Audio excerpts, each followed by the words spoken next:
phrase space, because you can do a word by word, right? So then you can notice the difference between what you were saying and how it's saying that. So I just want you to be aware of that. So as you're practicing, if you can notice that subtle difference, then it will be helpful. So let's just take the first word. I'm just trying to get the so if you just like swipe right, and then this is the optional one.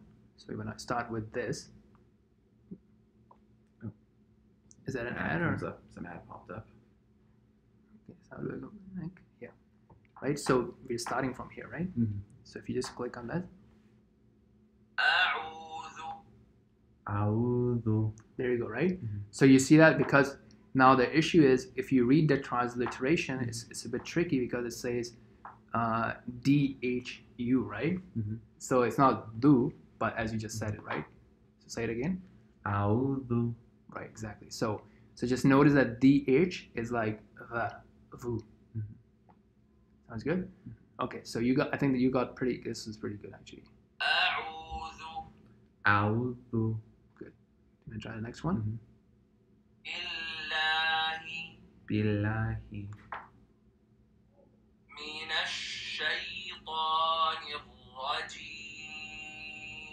That's a long. Mina shaitanir rajim. There you go. Very good, right? It's the whole thing. أعوذ بالله من الشيطان الرجيم. أعوذ بالله من الشيطان الرجيم. Fantastic, right? So you just keep doing it every day, and then we take the next one next time, right? Okay, great. So let's do the translation now. So do you want to start, from any specific part or just like randomly? Here? Or no. Or in the... So this is good for recitation, right? Do you want to add more? Let's do the Qur'an first. Right. It's the thing I kind of like to do. Okay. I kind of like to open it randomly and just that sounds good. Want to open it? No, you go for it.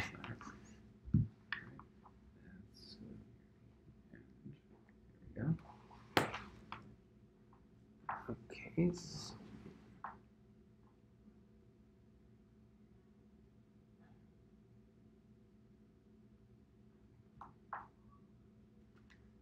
All right, it's a very interesting topic politically speaking, but okay. So Surah. So this is Surah Al-Hijr, which is Surah number 15. Which means, what does Hijr mean? It's the rocks. The rocks? Yeah. Let me see. Does it give you the translation here? It should probably the beginning of the chapter. The chapter it'll be. Here, so the rocks, right? Okay.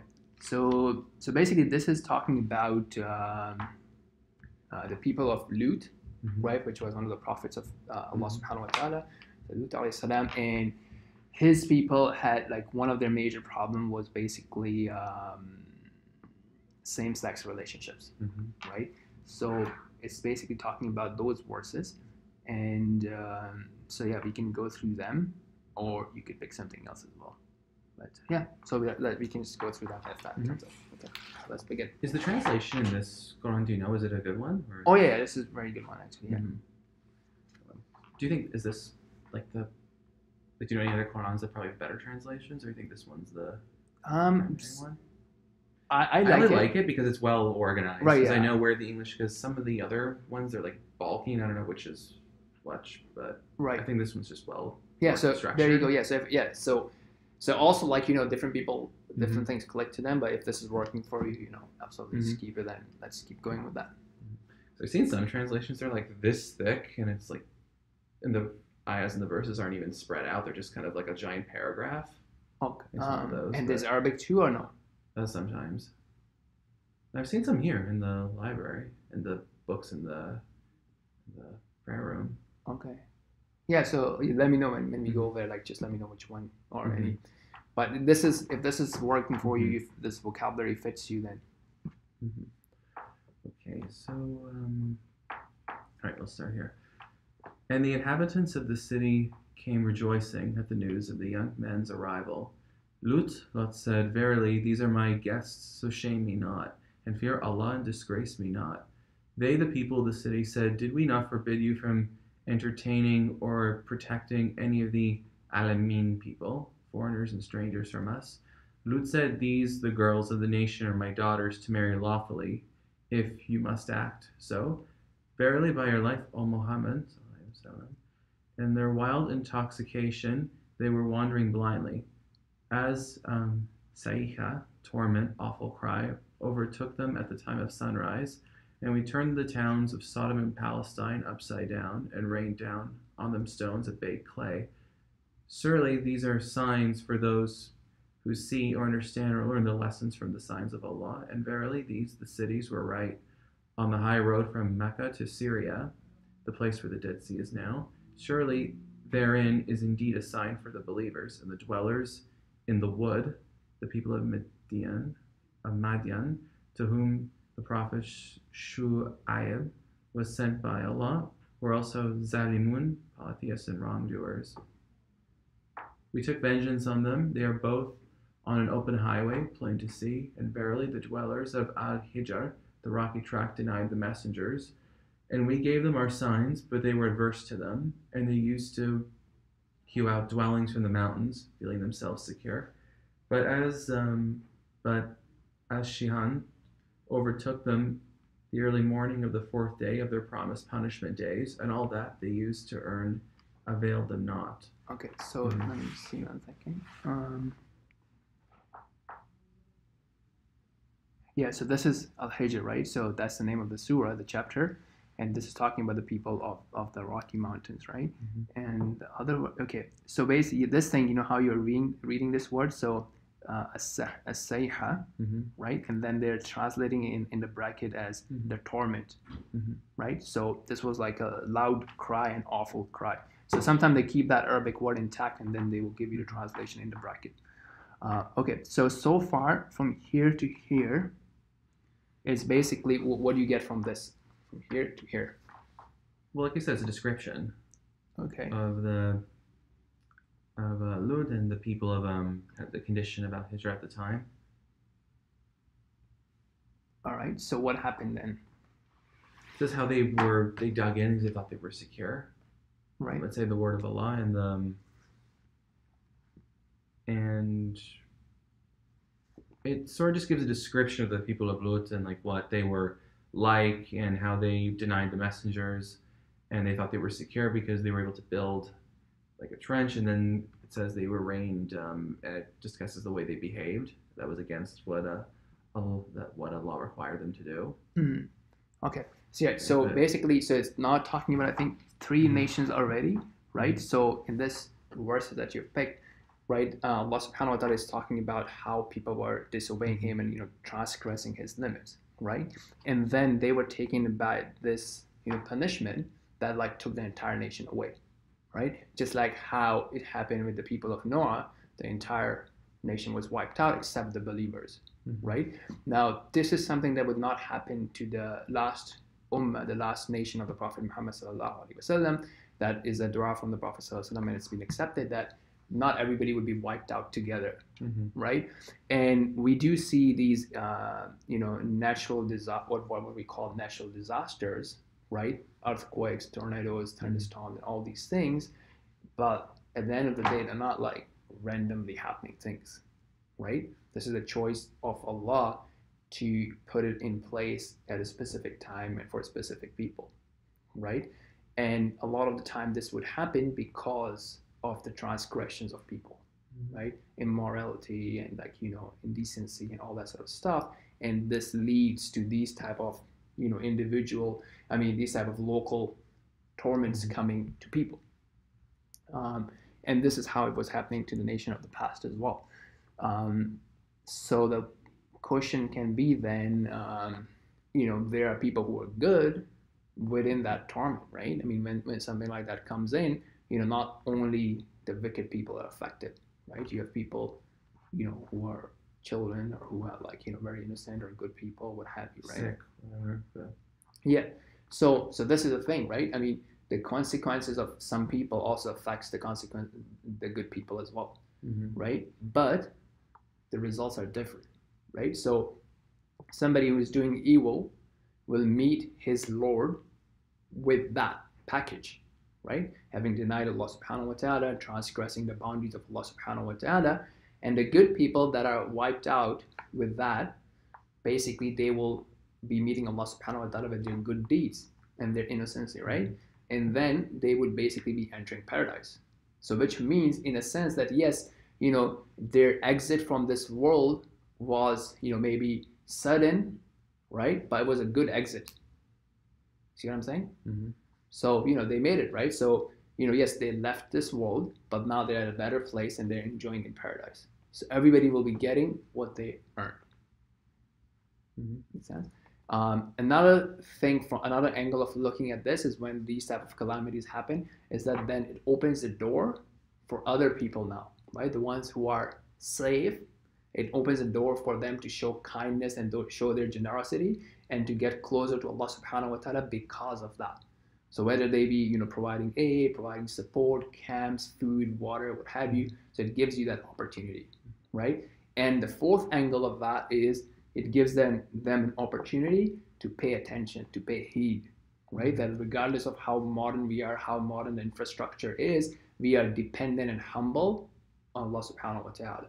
Mm-hmm. Right? I think 2 weeks ago we had like pretty heavy winds in Toronto, right? Mm-hmm. Like how the trees were falling, and I was driving, like I went for horse riding and I was coming back from there. It's like open field, and I think we just had like a plank of wood, and it just like struck our window, right? And it was. Did it break the window? No, it didn't. But if the window was down, it could have acted like a bullet, right? So like from the natural things that Allah subhanahu wa ta'ala has, the power and the ability of Allah subhanahu wa ta'ala is so amazing, and it gives a sign to to be in check that look, death can be any time, right? Let's say things like earthquakes or tsunamis or the things we always hear about that can happen. Right. So this is not a random thing, right? A lot of time we basically disregard them, thinking of it like as weather related or environmental related activities.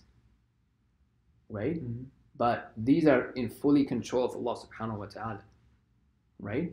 So that's also like a warning sign to check ourselves, right? That why is this coming to us, right? So this has basically coming to us because of the choice of Allah subhanahu wa ta'ala, and every choice of Allah subhanahu wa ta'ala has infinite wisdom, right? Mm-hmm. So if we are messing up with the environment, if we are messing up with the boundaries of Allah subhanahu wa ta'ala, these things are going to come. Mm-hmm. Right? So this is something that first and foremost is for me to understand in my life, where am I transgressing the boundaries of Allah subhanahu wa ta'ala.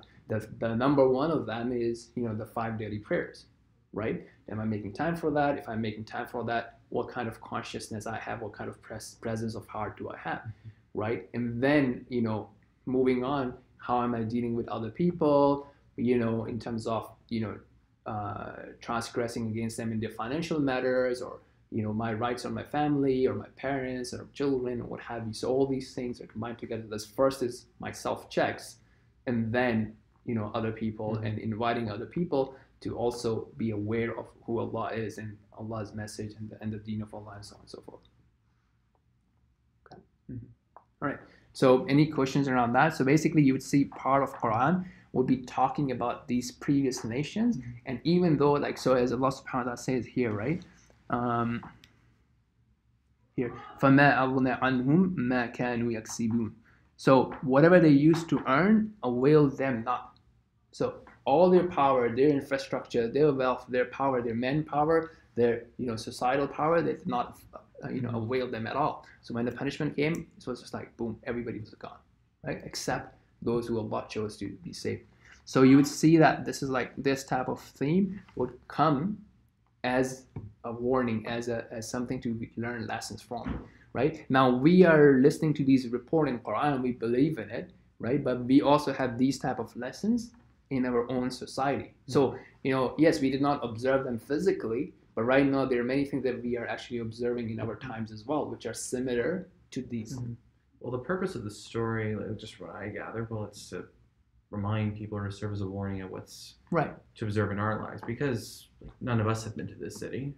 Exactly. We don't know what it was, but what was the significance of it being in the Quran mentioned, which means it has to somehow be relevant to today's age too. Right. So, and what is that relevance? So also like from that time, like people that were around Muhammad sallallahu alaihi wasallam, they knew of these, right? They were actually traveling to a lot of these cities which were destroyed, and they had like remains, right? So they knew of these ruins, and the Arabs were familiar with that. Well, the story of Lut is a biblical story, right? Like it's well written, way back since like the Old Testament, in the Torah and everything. It's a very old story. It predates even that. So it's like people knew about this. Right. So this is then so this serves as a reminder. The story was that that the city was all destroyed, and the believers were warned to leave by an angel to leave, but they were warned not to look behind them, and then some did, and they turned to salt.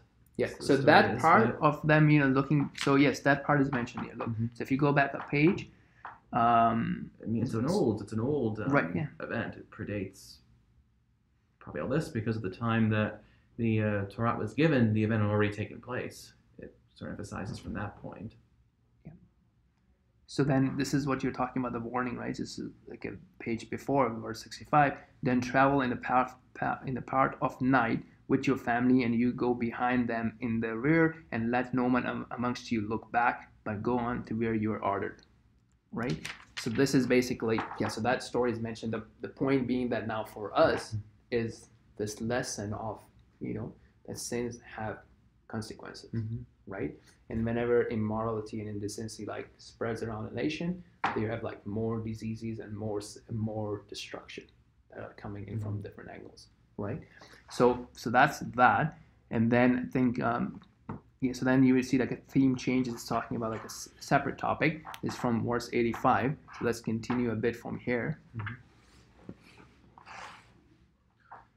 And we created not the heavens and the earth and all that is between them, except with truth, and the hour is surely coming.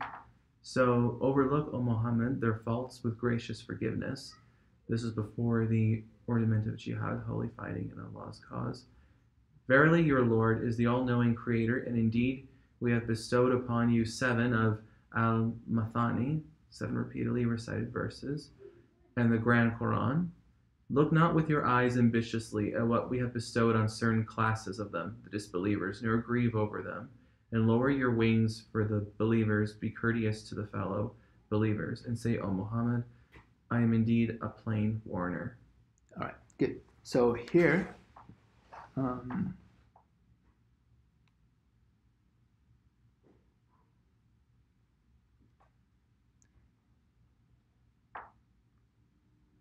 right. So verse number 85, the first thing is like the creation of the heavens and the earth, right? And all that is between them is not done except with truth, right? So what does that mean? Is basically that it's not like a random thing that people will just like die and would not have any consequences, and they'll just be dust, right? So there's truth in it. There's the truth of the order of Allah subhanahu wa ta'ala, the decree of Allah subhanahu wa ta'ala, the commandments of Allah subhanahu wa ta'ala, and all these things have consequences, right? And then it's talking about like basically overlooking the faults, with gracious forgiveness. And then this basically reaffirmation that look, the day of judgment is going to come, right? So all this is temporary, regardless of how good it is and regardless of how bad it is temporary, right? And then the final thing would be the day of judgment, in which everybody would be paid back. So this is very interesting, right? So anything that talks about Allah subhanahu wa ta'ala, even the ending of the verses or the full verse, right? So this is, so it's telling you, verily your Lord is the all-knowing creator, right? So Allah is the one who is the creator. Everything that comes out into existence is from Allah subhanahu wa ta'ala, directly or indirectly, right? Whether it be cars or autonomous vehicles now, or phones, or what have you, eventually it's coming from Allah science, subhanahu wa ta'ala. medicine, the latest breakthroughs that we get that benefit us. Exactly. So who is the ultimate creator of all those things, right? And then it talks about the knowledgeable, right? So this is like, man is learning and researching, but then the essence, the source of all knowledge is Allah subhanahu wa ta'ala, right? And he is aware of everything, right? Yeah, it's like how they used to say about like, it goes back to my old life as a Christian, but they used to frame it as like, what is science in relation to God? And the old way of studying it, they would say science was like a window. That studying science was like a window to see how God lets things happen. Yeah. They say that's scientific breakthroughs or like nature or the environment. These are like windows into seeing God's creation through like a window. It would be like science or right. So God has certain rules that are like placed in the world, right? So the world works according to certain mechanics and systems, right? And studying those things and understanding those things and advancing technology on that is a great thing, right? But at the same time, we see at times that those rules don't work out, right? Because Allah is not bounded by those rules, and this is why sometimes you would see that from a statistical perspective or science perspective, somebody is supposed to be dead because of an accident that they got into, or medical calculations or what have you. But things happen which are not which are not explained by those equations, by those systems, because Allah is not bounded by those things, right? And this is why it's also like from a hope perspective that look, if a doctor says, okay, you know what, this is you have only this much time to live, or I don't know the cure for that, that doesn't mean that there is no cure, right? And actually, from that angle, Prophet of Allah ﷺ said that every disease has a cure. Any disease that comes down has a cure. The one who know it. The one who doesn't. Right? So that means you should, seek cure. You should always have hope. So if a doctor says something or scientists say something that is not possible, that is according to their knowledge and their equation and based on their current system, right? That's not an absolute no. So that's that. Okay, and this thing, we have bestowed upon you 7 of al-mathani, right? Often repeated verses. So which ones are those? So if you see in the bracket, it says Surah al-Fatiha. Right, and that is the one which is the one that you're working on right now. Because this is the one that's repeated like so many times in the day, right? Every prayer you say that, right? And from a divine or spiritual cure perspective, that is also a cure. So if somebody has strong faith and reads it and then wants to just cure himself by listening to this or reciting to this, that is also a valid cure that is backed up by the promise of Allah subhanahu wa ta'ala.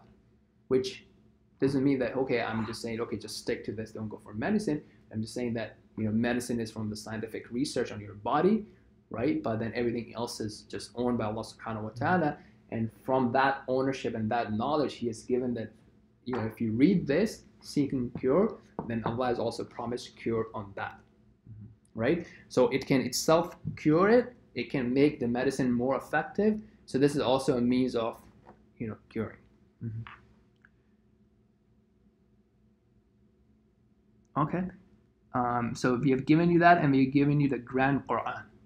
So this book, man, like as you said, it's very good, and I see you have a lot of inclination towards studying that. This is amazingly powerful, right? Because this is like right now in this world, like we have all the creation of Allah subhanahu wa ta'ala, but the thing that's closest to Allah subhanahu wa ta'ala is the speech of Allah. And this is it, right? So the more you can connect with it, the more blessings and more blessed you will find your life to be. And the more, inshallah, it will help you to increase in your love with Allah subhanahu wa ta'ala. All right. And then this one is very important, right? So it says number 88. Did you read that? I think not, right? Yeah. Yeah, so this one, yes, this is very important, right? So read that again. This is very practical, important. Look not with your eyes ambitiously at what we have bestowed on certain classes of them, nor grieve over them, and lower your wings for the believers. Be courteous to the fellow believers, and say, O Muhammad, I am indeed a plain warner. Right. So when we look around us, like right now in today's world, right, generally speaking, people who do not obey Allah subhanahu wa ta'ala has more materialistic resources, right? Is it always the case, or no, generally speaking, like at least now, right now? A lot of rich Muslims in the world. But... Well, again, yes, even though the ones that are rich, right? I mean, when you actually look into it and you see their commitment to the deen, you may find it to be very less, right? So the point being that material possession is not a sign that Allah loves you, right? You could have like very less, and you're the most beloved to Allah. And you can have a lot, and you can still be the most beloved to Allah. Or it could be the other way around. It could just be another like blessing that was given to you, that you got to be pious and have paradise in the next life, and you got what was good in this life too. Exactly. Right. But that's another thing as well. Like what is good in this life is also different from person to person, right? So some people, when Allah gives them wealth and power and fame or popularity or any of these worldly things, they just like flee away from Allah, right? Some of them they go towards Allah, right? So it's something also like everybody is different. And Allah Subhanahu wa Taala only knows what is best for a person. Right, but the point is that wealth itself is not a metric of that you're a pious person or not. And wealth in itself is not a bad thing. Exactly, right? So it's a tool, right? I mean, as somebody said that it's a tool. It can become a sin if you fall obsessively in love with money. Yeah. So when that leads you away from God, but like you said, it's a tool that having a lot of money in and itself. On its own is not an issue. It's not a problem. So it's a tool that kind of accelerates and magnifies what's inside your heart, right? So if inside your heart was good, then with wealth you can do more good. Yeah, because a lot of wealthy people have made a lot of money and have done very good in their lives too. Yeah, but it's every case. But it says, I understand what it says, that don't be jealous or or look at someone who has a lot more than oneself and think that's something more desirable or demeans what you do. Right. Exactly. So, So the point is that it's not discouraging wealth, right? But at the same time, saying that that should not be that criteria, that metric of success and of piety or of closeness to Allah Subhanahu wa Taala. Well, it specifically talks about the disbelievers and says, don't be ambitious when you see them having so much more than you. Right.